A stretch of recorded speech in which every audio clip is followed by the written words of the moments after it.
va s'élever. Bonjour. Alors, ce grand monument patrimonial lyonnais, en fait, architectural, n'a rien à voir avec la gastronomie, c'est le Grand Hôtel Dieu. Oui, il y a du Réhabilité. soufflot dans oui, ce Grand Hôtel Dieu. Hôtel Dieu, c'est-à-dire maternité, hôpital, plus de 8 siècles d'histoire. Donc, autant vous dire que quand on s'attaque à un bâtiment comme celui-ci, fermé depuis 2010 parce que plus à la pointe de la médecine, eh bien, on se dit, ouh là là, va pas falloir faire n'importe quoi. Et nous, on se dit aussi, il avait déjà eu plusieurs vies quand même.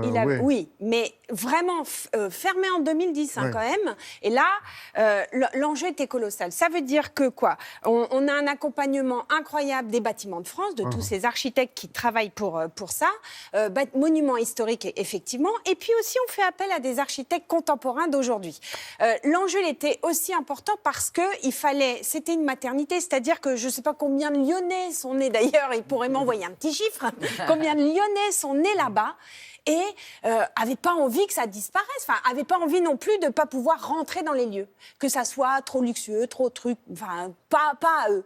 Et donc, ce monument, eh bien, il est devenu quasiment un quartier. Il y a des commerces, il y a des logements. Qu'est-ce qu'on en fait ? Qu'est-ce qu'on en fait ? On construit et on réhabilite. Et c'est vraiment ce qui s'est passé. Et puis, au centre de ça, dans cette fameuse... dans le dôme Soufflot, Soufflot, c'est l'architecte du Panthéon, pour remettre dans le contexte, eh bien, ils ont fait un hôtel.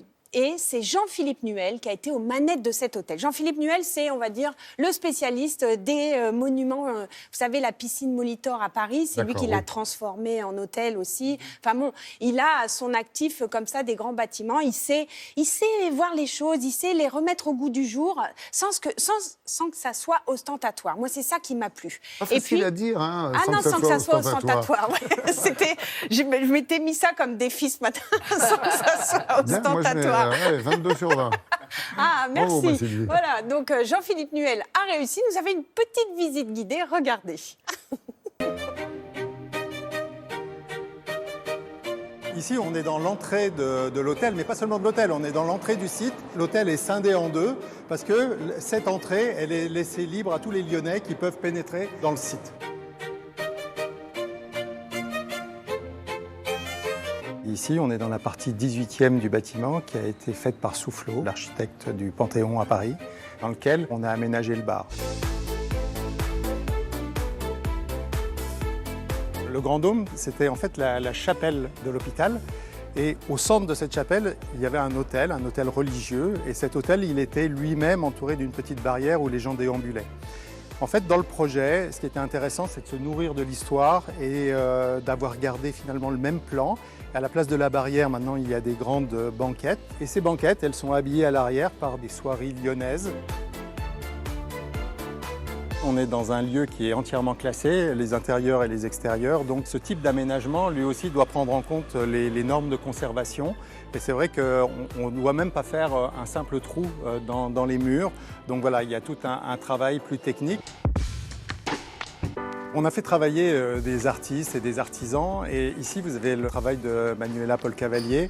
Et son travail, il correspond exactement au positionnement de l'hôtel. C'est-à-dire que, premièrement, il y a des choses qui sont assez précieuses, c'est fait avec de la feuille d'or, mais à côté, vous avez des choses qui sont simplement en enduit coloré avec des pigments naturels. Et en fait, on retrouve la dualité qu'on voit aussi dans le bâtiment. C'est-à-dire que c'est un bâtiment qui était à la fois très riche en matière d'architecture, mais avec des endroits beaucoup plus simples, beaucoup plus Monaco. Le thème Monacal Pression, on le retrouve ici, on est dans l'accueil de l'hôtel. On voit que le sol, on est vraiment dans le sol historique. D'ailleurs, c'est la pierre qui a été utilisée pour même la construction initiale de l'hôtel, c'est de la pierre de Villebois.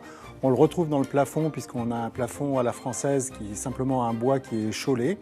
Et le jeu de contraste, on va le retrouver par exemple dans un paravent comme celui-ci, où on va remettre en scène finalement une soirée lyonnaise, toujours 18e siècle, et qui vient elle-même dialoguer avec le travail tout à fait contemporain d'une artiste lyonnaise qui s'appelle Véronique de Soultray, qui travaille la corde. Et puis derrière moi, vous avez une bibliothèque, ça fait allusion à ce lieu de savoir où c'était l'hôpital. Et dans cette bibliothèque, vous avez des ouvrages historiques qui traitent de médecine, et c'est un clin d'œil finalement à l'histoire du lieu et au passé de ce bâtiment tout à fait incroyable.